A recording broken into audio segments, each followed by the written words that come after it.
ব্লগটা এখান থেকে স্টার্ট করছি। গলার ভয়েস ইগনোর করো। ঘুম থেকে উঠে যে কাজটা প্রথমে করেছি সেটা হচ্ছে স্কুলকে স্কুলে পাঠানো। টিফিন রেডি করে স্কুলে পাঠিয়ে দিয়েছি। তারপর আমি হসপিটালে গিয়ে ব্লাড টেস্ট করিয়ে এসেছি। তারপরে এই তো পোছা লাগাচ্ছে। সারাদিন আমি তোমাদের সাথে কাজের ভিডিও শেয়ার করি, তবুও কিন্তু আমাকে অনেক কথা শুনতে হয়। তো এই যে দেখতেই পাচ্ছ, যেটা আমার ডেইলি দিনের কাজ। চলে এলাম কিচেনে। কিচেনটা কিন্তু পুরো ক্লিন করে নিয়েছি, কারণ অগোছালো কাজ মোটেও পছন্দ না। তারপরে এদিকে লাড্ডু সোনা ঘুমিয়ে আছে, ওকে এখনও জাগানো হয়নি। আমি স্নান করবো, তারপরে ওকে জাগাবো। ছেলে আজকে জাগিয়ে যেতে পারিনি, যেহেতু ওরও একটু তাড়া ছিল, যার জন্য আমি করবো আজকে স্নান করে। আর এইদিকে বেডের অবস্থা খুবই খারাপ। চলো বেডটা চট করে, যাই হোক, বেড কিন্তু পুরো ক্লিন। আর এইদিকে এই যে দেখতে পাচ্ছ ট্রলি ব্যাগ, হ্যাঁ আমি অতি শীঘ্রই বাড়ি যাচ্ছি। আর কেন যাচ্ছি সবটাই তোমাদের কোনো একটা ভিডিওতে আমি শেয়ার করব। আর এইদিকে কিছু জামা কাপড় বের করে নিয়েছি, যেগুলো আমি বাড়িতে নিয়ে যাব। আর এই যে সুন্দর একটা চুড়িদার দেখতে পাচ্ছ, এটা হচ্ছে পিস ছিল চুড়িদারের। এটা আমাকে আমার মামা বাড়ি থেকে পাঠিয়েছে, তো আমি এটা বানিয়ে নিয়েছি এখান থেকে। তো দেখো খুব সুন্দর করে বানিয়ে দিয়েছে। এটা হচ্ছে চুড়িদার, আর এই হচ্ছে প্যান্ট। এটা হচ্ছে নতুন ডিজাইন, তো খুবই সুন্দর এই প্যান্টটা। এই টাইপের প্যান্ট আর কি আমি এখনও পরিনি, তো ভালো লেগেছে। আর এই হচ্ছে দুপাট্টা, ওড়না। তো এটা আমার মামাবাড়ি থেকে পাঠিয়েছে। আমার মামাবাড়ি বাংলাদেশ, সেখান থেকে মামা মামি আমার জন্য পাঠিয়েছে। আমি সবটাই মামাবাড়ি জিনিসই বেশি ইউজ করি। তোমরা আমাকে যে ড্রেস, শাড়ি, ব্লাউজ যা কিছু দেখবে সবটাই আমি মামাবাড়ির জিনিস, মানে বেশিরভাগ মামাবাড়ির জিনিস আমি ইউজ করি। আর হ্যাঁ দেখো, আমার বেডটা কিন্তু পুরো ক্লিন হয়ে আছে জানো। কাজ করতে আমি কিন্তু ভীষণ ভালোবাসি। আর আমি সবসময় তোমাদের সাথে আমার কাজের ভিডিও শেয়ার করি, মোটেও আমি বসে থেকে ভিডিও শেয়ার করি না। তবুও তোমাদের কাছে আমার অনেক কথা শুনতে হয়, হ্যাঁ তোমার কোনো ঝামেলা নেই, তোমার ছেলে বড়, তোমার এই ওই সেই। কেন ভাই, এরকম কথা শুনতে মোটেও ভালো লাগে না। আমার ছেলে কিন্তু একবারে বড় হয়নি, আমার ছেলেও কিন্তু একটা টাইম ছোট ছিল। তোমরা মনে করো না দিদির ছেলে কি একবারে বড় হয়েছে, এটা ভাবলে ভুল। আমার ছেলেও ছোট ছিল, আমাকে ওগুলো ছেলের সাথে অনেক অত্যাচার সহ্য করে তারপর আর কি এই এতদূর পৌঁছেছি আর কি। তবে যাই হোক, ঘরটা পুরো ক্লিন দেখো। তো চলো এখন করবো স্নান, পরে আবার তোমাদের সাথে আসছি। তো যাই হোক, স্নানে যাওয়ার আগে তোমাদের সাথে আবার তোমাদের সামনে চলে এলাম। এই যে এখনও ব্রাশ হয়নি, ব্রাশ করে তারপর স্নান করব। তার আগে চলো কোয়ার্টারের পেছনটা একটু দেখাই। আমি যেমনটা কোয়ার্টারের সামনটা পরিষ্কার করি, ঠিক কিন্তু তেমনই পেছন দিকটাও পরিষ্কার করি।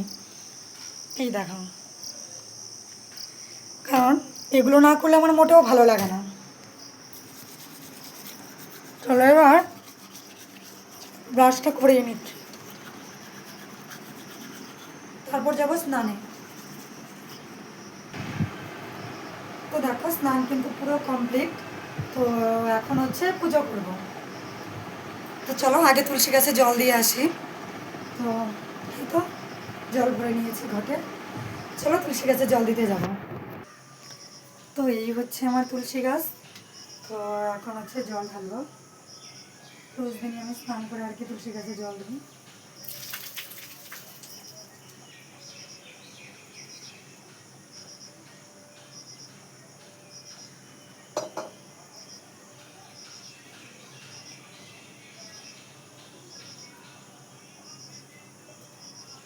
তো চলো জল দেওয়া কমপ্লিট।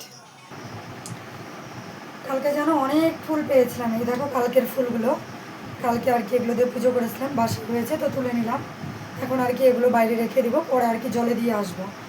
তো আর আজকে দেখো একটা ফুলও নেই, যেহেতু আমি আজকে একটু ব্যস্ততার মধ্যে ছিলাম, ফুল নিতে যেতে পারিনি। দু একটা ফুল আর কি সাদা ফুল আছে, সেগুলো দিয়ে পুজো করব। তো পুজো তো পুরো কমপ্লিট।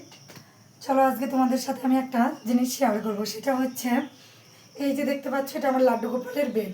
যেহেতু আমার কোয়ার্টার ছোট, একদমই জায়গা নেই, তাই আর কি আমি এভাবে বেড করে নিয়েছি উপরে। আর আমি আমার লাড্ডু সোনার জন্য দেখো কত সুন্দর করে এই হচ্ছে কোল বালিশ বানিয়ে নিয়েছি দুটো। আর হচ্ছে এই হচ্ছে পাশ বালিশ এই হচ্ছে আর কি বালিশ বানিয়ে নিয়েছি। আর এর জন্য কিন্তু সুন্দর করে কভারও বানিয়ে নিয়েছি। এই হচ্ছে কোল বালিশের কভার, আর এই হচ্ছে এই কভারটা। আর দেখবে সুন্দর করে তোষকও বানিয়ে নিয়েছি। এই হচ্ছে তোষক। তো এভাবে আর কি তাওয়াল দিয়ে এটাকে ঢেকে দিয়েছি। আর সোনা রাতে যখন ঘুমায় তখন আমি সোনাকে এই তাওয়ালটা আর কি উপরে হালকা একটু ঢেকে দিয়ে দিই। তো এটাই বলার। আর এইদিকে দেখো গপুকে কত সুন্দর লাগছে। ডেলি ডেলি আমি গপুকে স্নান করে সুন্দর করে ড্রেস পরিয়ে মালা মুটুক সব কিছু পরিয়ে দিই, না হলে না আমার একদমই ভালো লাগে না। তো দেখো, জানো তো ছোটোবেলা থেকেই না আমি ঠাকুর পুজো করি। আমার মায়ের বাড়িতে অনেক ঠাকুর আছে, সব আমার বসানো সেই ঠাকুরগুলো আমি পুজো করি। যখন আমি বাড়ি যাব পুজো করব মায়ের বাড়িতে, তোমাদের সাথে আমি আমার সেই ভগবানগুলোকে একদিন শেয়ার করব। আর এই হচ্ছে আমার পাশের দিদিভাইয়ের দেওয়া গিফট। এই হচ্ছে দিয়া প্রদীপ, দুটো প্রদীপ গিফট করেছে দেখো আমার পাশেই দিদিভাই, খুবই সুন্দর। ডেইলি দিনই আর কি পুজো করার টাইমে আমি এভাবে একটা দিয়ে জ্বালিয়ে রাখি, আর সন্ধ্যের সময় দুটো জ্বালিয়ে নিই। আর এই হচ্ছে আমার একটা শঙ্খ। এটা হচ্ছে আমি প্রথম যখন দীঘাতে যাই, কলকাতা যাই ঘুরতে, সেই দীঘা থেকে ছোট্ট একটা শঙ্খ নিয়ে এসেছিলাম। তো এই শঙ্খটার দাম নিয়েছিল 50 টাকা।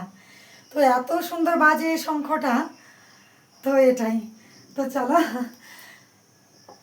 তো তোমাদের কেমন লাগলো বলো আমার আর কি ভগবানের সব জিনিসগুলো, সবাই কমেন্ট করে বলবে কেমন।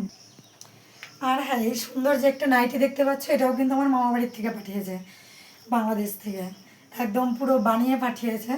সব কিছুই বলতে গেলে আমি আমার মামা বাড়ির ড্রেসই পরি, তো আর কি ভালো লাগে। আর আমার মামিরা ভালোবেসে দেয় আমাদেরকে। তো চলো, এখন হচ্ছে ব্রেকফাস্ট করব, ততক্ষণে টাটা সবাইকে।